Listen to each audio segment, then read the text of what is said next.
90% of the internet is invisible to you. You can't search it. You're not meant to find it. And yet it's real. Today we're opening that hidden door safely, and what you'll discover may change how you view the web forever. Most people only ever use what's called the surface web. That includes Google, YouTube, Wikipedia. All the sites you visit every day. But did you know that's just 10% of the entire internet? The rest is divided into two layers, the deep web and the dark web. Now, the deep web is mostly harmless. Think password-protected databases, your online banking portal, or private medical records. It's content that isn't indexed by search engines for privacy and security reasons. But the dark web, well, that's where things get interesting and a little dangerous. Let me tell you a story. In 2015, a cybersecurity researcher, let's call him Mike, stumbled onto a hidden chat forum while testing web vulnerabilities. At first, it looked like a normal discussion board, but the conversation quickly turned dark. He realized he was in a place he shouldn't be and immediately backed out, but it was too late. Within 24 hours, he received an anonymous email. It contained just 2 words. We know that terrifying moment led him to dedicate his life to analyzing the dark web, but this time, safely, and what he discovered over the years shocked even seasoned law enforcement agents. He found that one wrong click isn't just a mistake, it's an invitation. So what actually exists on the dark web?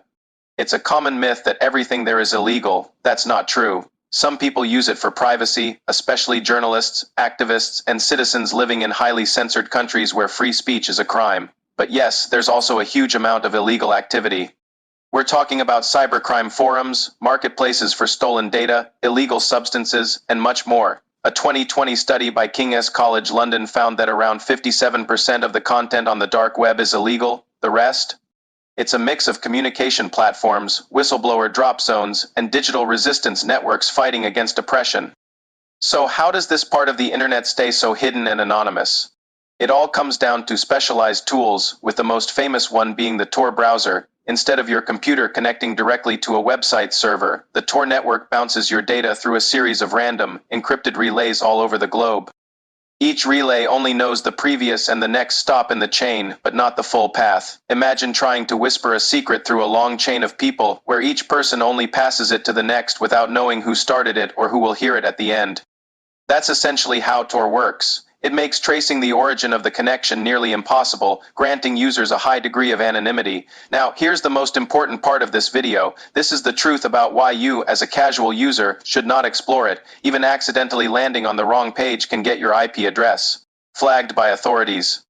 The FBI and other global agencies actively monitor select dark web hubs, and many of the illicit marketplaces you hear about are actually elaborate sting operations designed to catch criminals. And just like our researcher, Mike, one careless click on the wrong link is all it takes for someone to get into your email, your webcam, or even gain control of your entire device. The risks of malware, scams, and exposure to genuinely disturbing content are incredibly high. It is not a place for tourism. So how do experts explore it safely? Professionals don't just download Tor and start clicking around. They use what are called isolated virtual machines. These are basically disposable computers running inside their actual computer. So if anything goes wrong, it's contained and can be wiped clean without affecting their real system. They use dummy identities, layered encryption, and highly secure networks that are physically separate from their personal or work connections. A standard cybersecurity protocol for this kind of work typically has at least 5 layers of protection before any interaction with dark web material. Even then, every single action is traced, logged, and evaluated for risk. It's a calculated, methodical process, not a casual browse. But with all that risk, there is still light in the dark. We have to acknowledge the positive uses. The dark web was a critical tool for journalists to communicate securely during the Arab Spring, helping to expose human rights abuses to the world. It's where whistleblowers can anonymously send sensitive files to media organizations, exposing corruption without fear of immediate retaliation.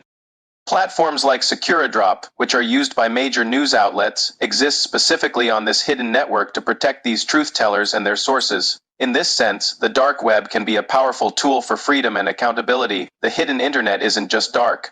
It's powerful. It's a double-edged sword that serves both the worst and sometimes the best of human intentions. It's a stark reminder that information is both a weapon and a shield, and the best advice is to use it wisely, or more realistically, don't use it at all. Stay safe on the surface web. If this blew your mind, hit that subscribe button right now, because our next video reveals the real-life operations that shut down entire dark web. empires. You don't want to miss it, so be sure to turn on notifications and let me know in the comments below. After hearing all this, would you ever consider exploring the hidden web, even with protection? Thanks for watching.